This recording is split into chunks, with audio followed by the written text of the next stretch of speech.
Alright, independent thinkers, we're back with another video. We're gonna go in today. I'm gonna be honest, we're definitely gonna go in today.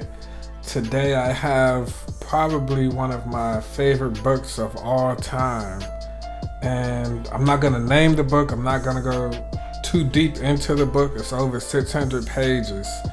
But the whole book is about population control, politics, everything that's going on today.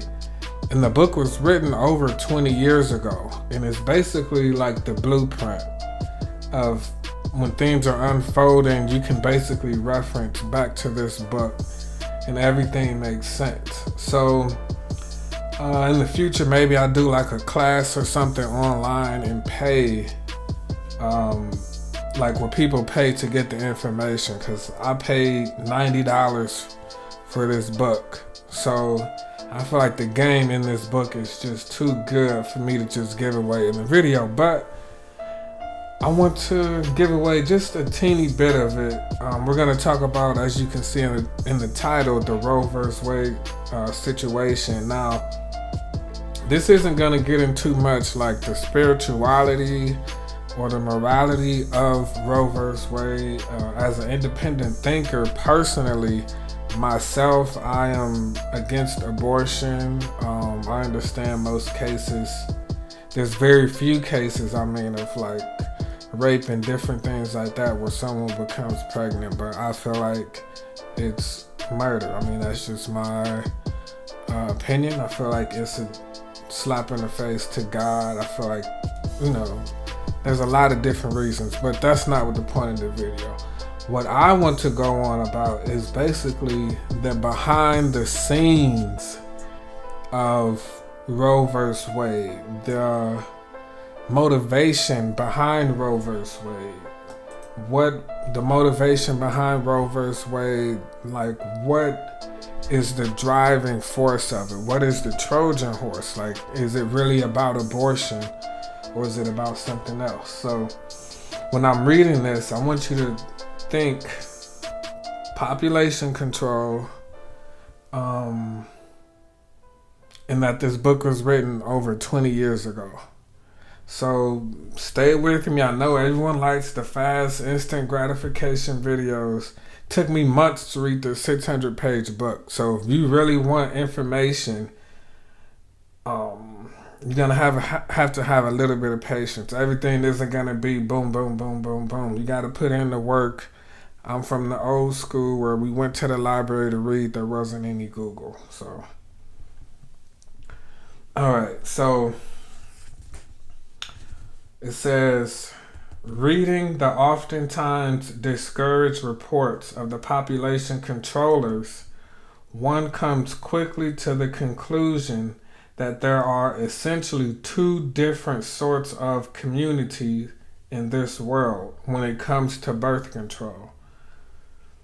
Now, I also must say that this was written by a Catholic person, and briefly, this book is going to, you got to keep in mind that in this book, the Catholic Church is like trying to, they were on the front line against contraceptives and abortion. Because if you think there isn't a bigger game at play, you're completely missing a point. And this is what happens when we get caught up in the emotional story and the narratives and the people crying and being passionate and emotion. This is why you have to be an independent thinker.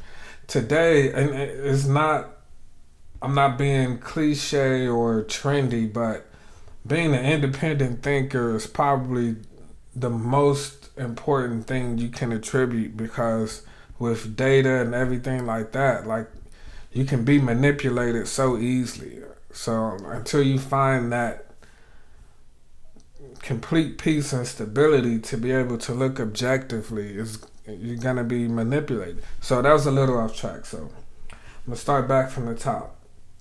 Reading the oftentimes discouraged reports of the population controllers, one comes quickly to the conclusion that there are essentially two different sorts of community in this world when it comes to birth control. when a country reaches a certain state of affluence or modernization, or both taken together, the couple decides to limit the number of children it has because it sees children as economically disadvantageous. Mind you, this is written over 20 years ago. The turning point is known in population control circles as demographic transition. Once a country reaches it, family limitations happens all by itself before it gets reached, which is to say, before a country gets that affluent, no amount of condoms or pills will bring it about, which is currently the state of affairs in Africa, much to the consternation of demographers who fear African fertility. So it's very key that I point out that condoms, contraceptives, they're not what you think it is. They're actually weapons of war. And a lot of things, which is the theme of this book, but a lot of issues, they're really about sexual liberation, and it's how you get political control. So I kind of gave away the book title there for those who know or may have heard the book. So basically, there's a section in this book where it talks about that they're using contraceptives to weaken the army of but to destabilize like third world countries and weaker countries, to prevent them from rising in population. Because the more people you have, the stronger army you have. The more people you have, the higher GDP you have, because you need a GDP to fund the army. You need money to have a strong army, and you can't do that with a good sized population. So what these countries were doing, they were sending contraceptives to Africa and stuff to destabilize them. So I want you to keep this in mind when we're, abortion, and they're gonna go after contraceptives nuts. Well, they should. But see, it's so deep, because if you're still looking at it like race and black and white, you're going to completely miss it. Because when they try to go for contraceptives, you're going to think, they want to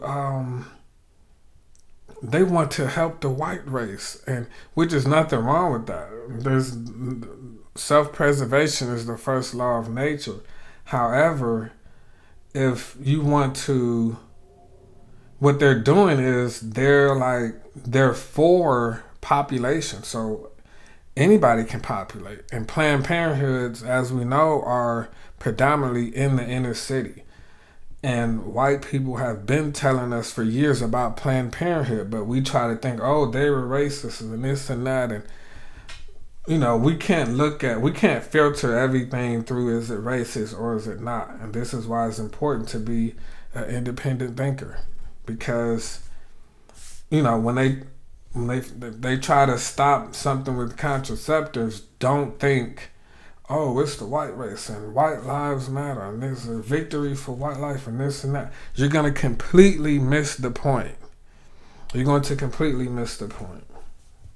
So Donaldson argues that far less affluence is necessary than was previously thought to usher in demographic transition.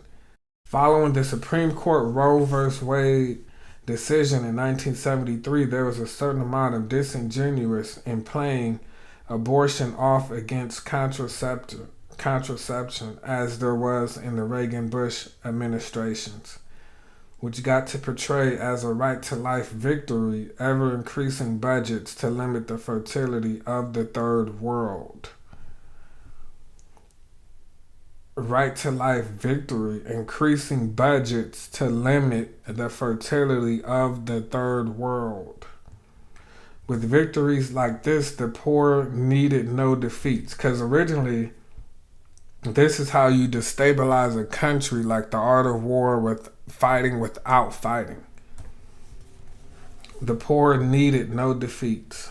The Information Project for Africa reports that in Colombia, the early population program became hopelessly mired in criticism coming from all sides. That is, until Planned Parenthood invented the abortion debate, and the carefully planned diversion paid off. Abortion quickly became the topic of contention, and opponents of the birth control campaign ceased talking in terms of the depopulation program. In comparison to this phantom abortion problem, the American donated rubber seemed the lesser of two evils. There we go again, the lesser of two evils. I'm referring to the 2016-2020 elections. And at last, the planners of the global family were able to introduce a variety of contraceptives that weren't contraceptives at all.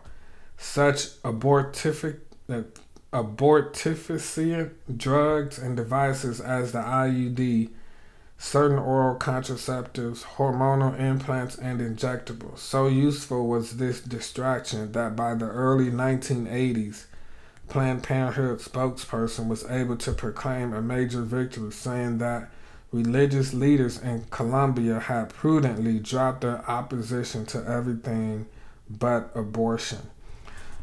So this is the thing. What they're basically saying is, first, everything was about the life. And then once abortion became a topic in the debate, as I said, Planned Parenthood invented the debate.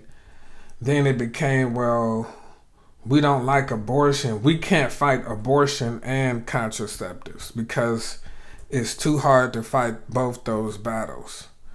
So it's like, we can fight abortion, but contraceptives is pretty much kind of impossible to get a victory on both of those because the morale and the integrity and self-control is so low. This is the point of liberating people sexually because they know that they can't, if you keep liberating them sexually, they won't be able to control their urges. And you'll get votes. So you just pander to basically the 7 deadly sins. No fat shaming, be soft on crime, murder, different things like that.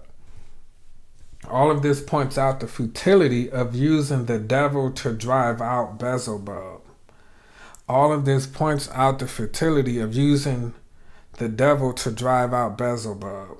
Those who claim that the funding of contraception will reduce the number of abortions are either disingenuous or misinformed. But the debate over foreign aid and its involvement in population control is useful, even if depressing, because it gives us the best introduction in the real meaning of the so-called sexual revolution. Churston used to define birth control as no birth and no control. In this, he was half right. Contraception means no birth, and it means no self-control, because you can just put something on your genitals and you're still doing the act. So it's like, it's still kind of like abortion because you run a contraceptive. But the absence of self-control in matters sexual invariably means the presence of instrument of political control which fill the moral vacuum created by moral action. So it's saying, hey, we don't, it's okay if you're a sexual deviant and you don't try to exhibit self-control. We'll try to make it easier for you to fulfill these lustful desires. That's why we went back to the video on the last video I did on 100% proof that the devil exists. So,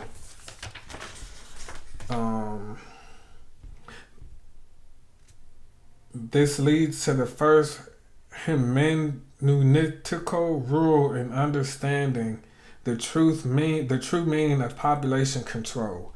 Health is always a code word for weakening the country demographic. Oh, let's inject these, put these injections in people and give them these V words and different things like that. I'm saying when Picket Fence, GATES was doing this in Africa. It's all about the health. We're going to do this for the health. But it's really the opposite. That's why I said in the beginning of the video, the Trojan horse. This truth leads us to other more basic truths. For example, the truth that population is an asset to a country and not a liability. A fact which emerges when one reads military assessments of population. In a series of Miranda issued so they're talking about the increasing population of the third world and the decrease in population in the United States. So the contraceptives backfired because the people in the third world and poorer countries, they didn't decline in population, but the United States did. The United States and its Western allies are declining as a percentage of world population, whereas 6% of the world's people resided in the United States in 1950. The U.S. accounted for only 5% of the world's population in 1988. It's expected to be at no more than 4% of the world total by the year 2010. So this is over 20 years ago. And everyone knows now about the 2050, how the whites are going to be the minority. They've been knew this stuff 20 or so years ago.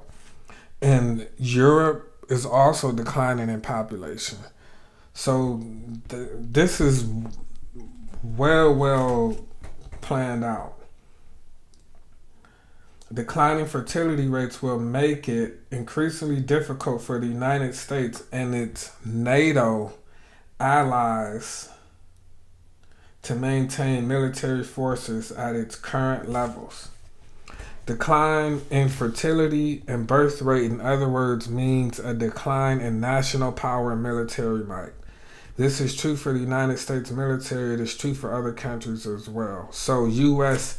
aid in helping other countries lower their birth rates is really an attempt by the United States to weaken them militarily. I could go on and on. A bad demographic situation for the United States is even worse for the nations of Europe, where birth rates have fallen even further below replacement level. The increasing manpower shortage among NATO countries will bring about increased tension over conventional burden sharing. Even a heightened possibility that the alliance's forward defense posture will unravel. This is why NATO keeps expanding, because the European countries are losing population control.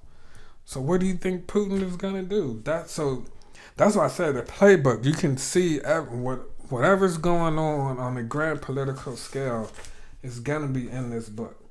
This red light has been beeping. I'm going to see if I can find red light beeping on the camera. I'm going to see if I can find some more stuff. In other words, the point which the UN and US population controllers never got around to telling third world women is that population growth is an asset after all. Oh, we got too many people. Oh, we're overpopulated. How?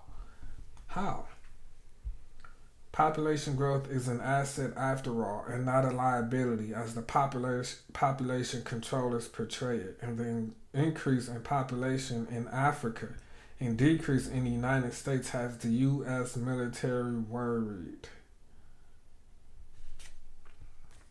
So this is what Roe versus Wade is about. It's not about your body. It's bigger than your body.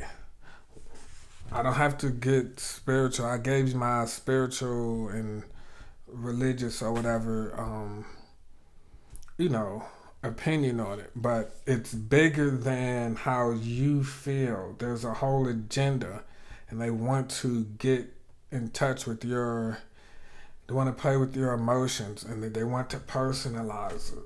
And it's like, yeah, you don't have to be held accountable. Yeah, we don't need that many people. Oh yeah, climate change, we're going to scare them with that. We don't want to even have people. I did an article on my website, shameless plug, article on eco-anxiety. People are having anxiety about the environment due to this climate change catastrophe that there isn't any real proof that's happening.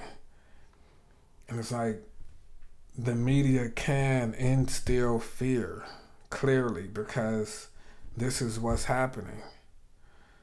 So let me know your thoughts on this. This is, pretty thorough video here. Universal law, independent thinkers only. Let me know your thoughts. Stay on topic. Let me know what you think of this video. If you want more informative videos like this,